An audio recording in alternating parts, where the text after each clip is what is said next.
रहमान रहीम अल्लाह पाक तेरा शुक्र करते हैं अज के दिन वास्ते जो तूने सेहत जिंदगी तंदुरुस्ती नाल दिता। एक ऐसे बेबस शख्स की कहानी कि जिहड़ी सानू नज़र आई, असी जांदियां जांदियां देखिया अपनी नज़रां नाल कि एक थोड़ा जिन्ना समान रेहड़ी ते रखिया और बेबसी नाल वो इंसान खड़ा सी। असी अपनी गड्डी खड़ी करके उन्हां दे कोल गए और उन्हां दी हालात जानने की कोशिश की ते हालात विचों बहुत ही कुछ महसूस होया जिहदे विच तकलीफ हुई कि इस वक्त इस हालात दे विच इंसान इन्ना बेबस हो सकदा, इन्ना मायूस हो सकदा वा कि थोड़ा जिन्ना उन्हें अपनी रोज़गार जिहड़ा ना थोड़े जिन्ने समान ना शुरू किया वा और सुबह नूं थोड़ा जिन्ना समान मंडी तो लिआंदा वा, सारा दिन विके ना विके लेकिन इंसान जिहड़ा ना आस लगा के अपनी मेहनत ते डट जांदा वा। ते अस्सलाम वालेकुम। वालेकुम सलाम जी ठीक ठाक हो मेरे भाई? ठीक ठाक हो? हाँ जी ठीक ठाक। याद है ਤੁਹਾਨੂੰ ਅਸੀਂ ਤੁਹਾਨੂੰ ਮਿਲੇ ਸੀ? हाँ जी बिल्कुल याद है जी। हाँ जी और जिस तरह ਤੁਸੀਂ ਹੁਣ ਖੜੇ ਜੇ ਇਸ ਤਰ੍ਹਾਂ ਤੁਹਾਨੂੰ ਮੈਂ ਉਦੋਂ ਵੀ ਖੜਿਆ ਦੇਖਿਆ ਹੈ। ਮੇਰਾ ਵੀਰ ਕੀ ਗੱਲ ਆ, ਕਿਉਂ ਇੰਨੀ ਮਾਯੂਸੀ ਆ? ਹੈ बस मुश्किल ना गुजारा कर रहे हैं जी। हाँ बच्चे या बीवी या माँ बाप भी साथ हैं। माँ बाप भी साथ है। हाँ जी। अच्छा ਬੱਚੇ ਕਿੰਨੇ ਨੇ ਮੇਰੇ ਵੀਰ ਦੇ? 2 बेटियां 1 बेटा जी। ਅੱਛਾ ਤੇ ਫਿਰ ਮੈਂ ਤੁਹਾਨੂੰ ਮਤਲਬ ਵੀ ਤੁਹਾਡੇ ਹਾਲਾਤ ਜਾਣੇ ਤੁਹਾਨੂੰ ਹੌਸਲਾ ਦਿੱਤਾ ਹੈ ਕਿ ਨਹੀਂ ਬਿਲਕੁਲ ਪਰੇਸ਼ਾਨ ਨਾ ਹੋ, ਅੱਲਾਹ ਪਾਕ ਬਿਹਤਰ ਕਰੇਗਾ ਹੈ ਤੇ ਅੱਲਾਹ ਪਾਕ ਨੇ ਅੱਜ ਬਿਹਤਰ ਕਰ ਦਿੱਤਾ ਹੈ। ਅੱਜ ਤੁਹਾਨੂੰ ਬੁਲਾਇਆ ਵਾ ਇੱਕ ਨਵਾਂ ਕਾਰੋਬਾਰ ਦੇਣ ਵਾਸਤੇ। ਤੇ ਆਓ ਆਜੋ ਫਿਰ ਮੇਰੇ ਨਾਲ, ਆਜੋ ਆਜੋ ਮੇਰਾ ਵੀਰ, ਆਜੋ ਬਿਸਮਿਲ੍ਲਾ ਕਰਕੇ ਨਵੇਂ ਕਾਰੋਬਾਰ ਤੋਂ ਚੱਲੀਏ ਸੀ ਹੈ। ਐਲੋ ਜੀ ਬਿਸਮਿਲ੍ਲਾ। माशाल्लाह माशाल्लाह ਤੁਹਾਨੂੰ ਨਵਾਂ ਕਾਰੋਬਾਰ ਮੁਬਾਰਕ ਹੋਵੇ। माशाल्लाह। ਤੁਸੀਂ ਦੇਖ ਸਕਦੇ ਜੇ ਕਿ ਇਹਨਾਂ ਦੀ ਕੋਈ ਲੱਤ ਦਾ ਵੀ ਮਸਲਾ ਵਾ ਹਾਂਜੀ। ਤੇ ਤੁਹਾਡੀ ਲੱਤ ਨੂੰ ਕੀ ਗੱਲ ਆ? ਇਹ ਟੁੱਟ ਗਈ ਸੀ ਜੀ ਗੋਡੇ ਕੋਲੋਂ ਜੀ। ਅੱਛਾ ਹਾਂਜੀ। ਕਿਸ ਤਰ੍ਹਾਂ ਟੁੱਟੀ ਸੀ?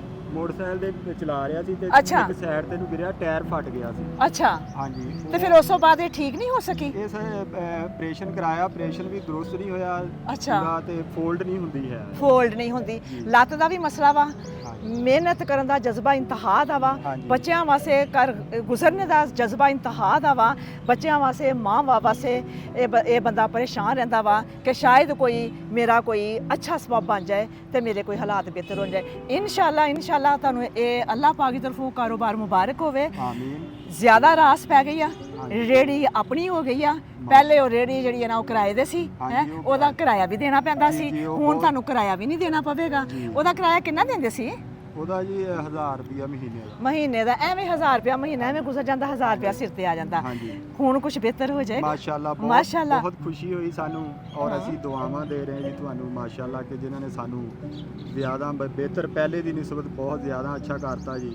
ਹੁਣ ਜ਼ਿਆਦਾ ਸੇਲ ਹੋਏਗੀ। ਹਾਂਜੀ ਇਨਸ਼ਾਅੱਲਾ ਅੱਲਾ ਦੇ ਹੁਣ ਹੁਕਮ ਨਾਲ। ਇਨਸ਼ਾਅੱਲਾ ਹਾਂਜੀ। ਜਦੋਂ ਰਾਸ ਜ਼ਿਆਦਾ ਪੈ ਜਾਵੇ, ਹਾਂਜੀ। ਸਮਾਨ ਜ਼ਿਆਦਾ ਪੈ ਜਾਵੇ ਜੀ। ਤੇ ਫਿਰ ਸੇਲ ਵੀ ਜ਼ਿਆਦਾ ਹੁੰਦੀ ਹੈ। ਜੀ, ਬਿਲਕੁਲ। ਮੇਰਾ ਵੀਰ ਇਹ ਤੇਰੇ ਨਸੀਬਾਂ ਦਾ ਸੀ, ਤੇਰੇ ਮੁਕੱਦਰ ਦਾ ਸੀ।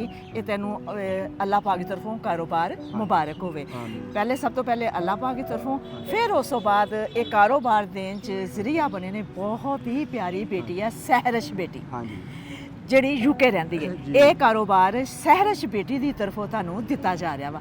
ਸਹਿਰਸ਼ ਬੇਟੀ ਵਾਸਤੇ ਹੱਥ ਚੁੱਕ ਕੇ ਦੁਆ ਕਰ ਦਿਓ। ਹਾਂਜੀ ਸਾਡੀਆਂ ਦੁਆਵਾਂ ਜੀ ਉਹਨਾਂ ਦੇ ਨਾਲ ਆ ਇਨਸ਼ਾਅੱਲਾ ਹਰ ਵਕਤ, ਮਤਲਬ ਸਭ ਦੇ ਵਾਸਤੇ ਹੀ ਸਾਡੀਆਂ ਦੁਆਵਾਂ ਨੇ ਜੀ, ਜਿਨ੍ਹਾਂ ਨੇ ਮਾਸ਼ਾਅੱਲਾ ਬਹੁਤ ਅੱਛਾ ਨਿਜ਼ਾਮ ਗਰੀਬਾਂ ਵਾਸਤੇ ਕਰਿਆ ਹੋਇਆ ਜੀ ਤੇ ਅਸੀਂ ਬਹੁਤ ਸ਼ੁਕਰਗੁਜ਼ਾਰ ਹਾਂ ਤੇ ਅੱਲਾਹ ਪਾਕ ਉਹਨਾਂ ਨੂੰ ਇਸ ਤਰ੍ਹਾਂ ਹੀ ਕਾਇਮ ਰੱਖੇ ਜਿਸ ਤਰ੍ਹਾਂ ਮਦਦ ਕਰ ਰਹੇ ਗਰੀਬਾਂ ਦੀ ਔਰ ਸਾਡੀ ਲੋਕਾਂ ਦੀ ਤੇ ਇਨਸ਼ਾਅੱਲਾ ਉਹਨਾਂ ਨੂੰ ਕਾਮਯਾਬੀ ਦੇਵੇ ਜੀ।